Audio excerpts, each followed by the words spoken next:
Assalamualaikum warahmatullahi wabarakatuh. Halo semuanya, kami dari kelompok 12 akan membahas materi tentang memberikan tunjangan karyawan.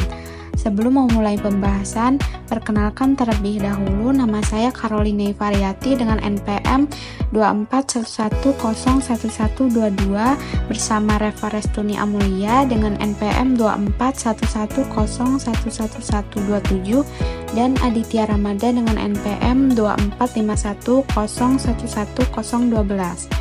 Langsung saja, berikut penjelasan dari kami. Semoga video ini dapat bermanfaat untuk kita semua. Yang pertama, pengertian tunjangan karyawan. Tunjangan karyawan adalah kompensasi tambahan di luar gaji pokok yang diberikan oleh perusahaan sebagai bentuk penghargaan atas kontribusi para karyawannya. Tunjangan ini menjadi cara perusahaan untuk menjaga loyalitas dan motivasi karyawan. Tunjangan berfungsi mirip seperti gaji, yaitu untuk menarik, mempertahankan, dan memotivasi karyawan. Jenis tunjangan seperti jaminan sosial, asuransi, dan pensiun membantu menjaga stabilitas ekonomi masyarakat. Dengan berbagai jenisnya, tunjangan bisa disesuaikan dengan kebutuhan dan posisi karyawan. Namun, penting juga bagi perusahaan untuk menyampaikan manfaat tunjangan dengan jelas agar tidak sia-sia. Ada beberapa jenis tunjangan yang diwajibkan oleh undang-undang untuk menjaga hak-hak dasar karyawan. Yang pertama ada jaminan sosial. Jaminan sosial menjamin perlindungan dasar bagi karyawan seperti asuransi, kecelakaan kerja, dan kematian. Yang kedua ada asuransi pengangguran, yaitu bantuan sementara yang diberikan kepada pekerja yang kehilangan pekerjaan agar mereka tetap bisa memenuhi kebutuhan hidup. Yang ketiga ada kompensasi pekerja yang diberikan jika karyawan mengalami kecelakaan kerja atau sakit akibat pekerjaan sebagai bentuk perlindungan finansial.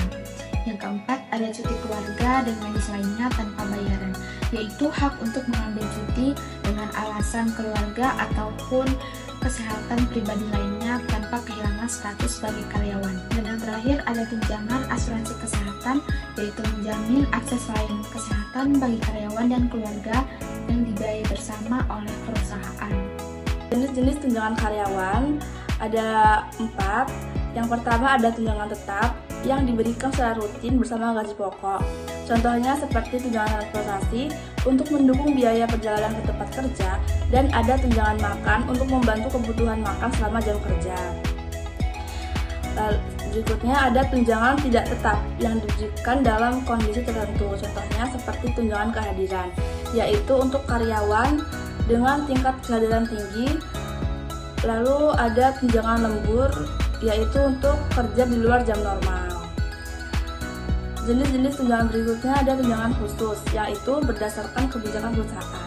Contoh seperti tunjangan resiko kerja, yaitu untuk pekerjaan berisiko tinggi, dan ada tunjangan lokasi untuk penempatan di wilayah terpencil. Berikutnya ada tunjangan kesehatan. Bentuknya asuransi kesehatan seperti rawat inap dan rawat jalan, subsidi biaya pengobatan. Manfaat pemberian tunjangan bagi karyawan yaitu untuk meningkatkan kesejahteraan finansial dan kesehatan, dan memberikan rasa aman dan kepuasan kerja, serta memotivasi untuk bekerja lebih baik. Manfaat pemberian tunjangan bagi perusahaan yaitu untuk menarik talenta berkualitas, meningkatkan loyalitas karyawan, serta mengurangi turnover karyawan yang mahal. Berikutnya ada cuti berbayar atau paid leave. Jenis cuti berbayar ada liburan tahunan, cuti sakit, dan cuti hari raya. Cuti khusus misalnya tugas juri, pemakaman.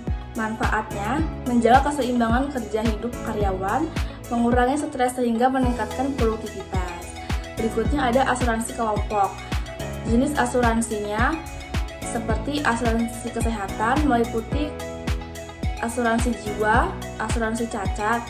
Manfaat tambahan seperti perawatan gigi atau mata. Keuntungannya, tarifnya lebih rendah dibanding polis individu, tidak dikenakan pajak penghasilan bagi penerima manfaat. Berikutnya ada program fleksibilitas waktu istirahat. Untuk pendekatan modernnya, memberikan waktu istirahat fleksibel atau PTO yang mencakup liburan, cuti sakit, dan hari pribadi. Keuntungannya yaitu untuk mengurangi administrasi perjalanan alasan ketidakhadiran. serta menarik generasi muda yang menghargai fleksibilitas kerja. Berikutnya ada kebijakan cuti tanpa gaji. Contoh, seperti cuti untuk pendidikan, kebutuhan keluarga, atau tujuan pribadi lainnya. Manfaatnya, yaitu karyawan tetap mempertahankan senioritas dan tunjangan selama cuti berlangsung. Berikutnya, ada persyaratan pelaporan dan pengungkapan ERISA yang harus diberikan dalam 90 hari setelah karyawan bergabung, berisi informasi tentang pendanaan, kelayakan, dan risiko program pensiun, serta pendataan manfaat individu, yaitu menyediakan rincian manfaat yang telah dan belum vested dapat diberikan secara berkala atau atas permintaan. Pelaporan ini membantu karyawan memahami hak mereka atas manfaat pensiun, meningkatkan transparansi, dan membangun kepercayaan terhadap program pensiun perusahaan. Lalu berikutnya ada strategi perusahaan dalam mengelola biaya tunjangan. Strategi perusahaan dalam mengelola biaya tunjangan ada perawatan terkelola atau managed care.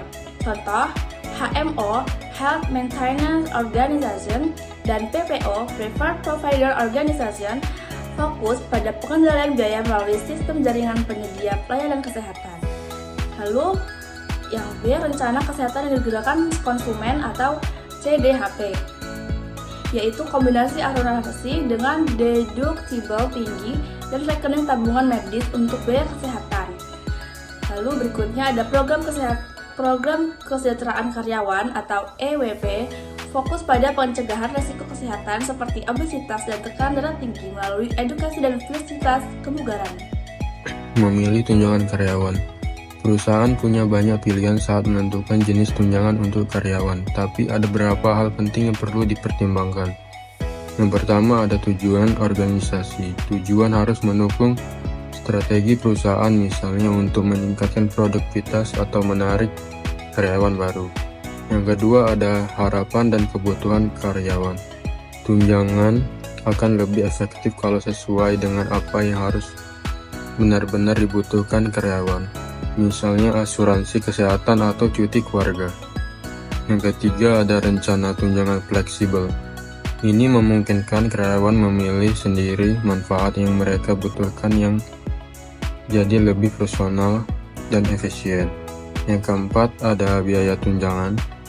Perusahaan juga perlu menghitung dan mengendalikan biaya agar tetap terjangkau, terutama untuk tunjangan kesehatan. Persyaratan hukum untuk tunjangan. Supaya program tunjangan sah secara hukum dan bisa memberikan keuntungan pajak, ada beberapa persyaratan yang harus dipenuhi. Yang pertama ada qualified plan. Ini artinya rencana tunjangan harus adil, tidak diskriminatif, dan punya aturan kepemilikan manfaat atau vesting. Yang kedua ada perlakuan pajak. Beberapa tunjangan punya manfaat pajak, baik untuk perusahaan maupun karyawan. Yang ketiga ada undang-undang anti diskriminasi. Tunjangan tidak boleh diberikan berdasarkan jenis kelamin atau hal diskriminatif lainnya.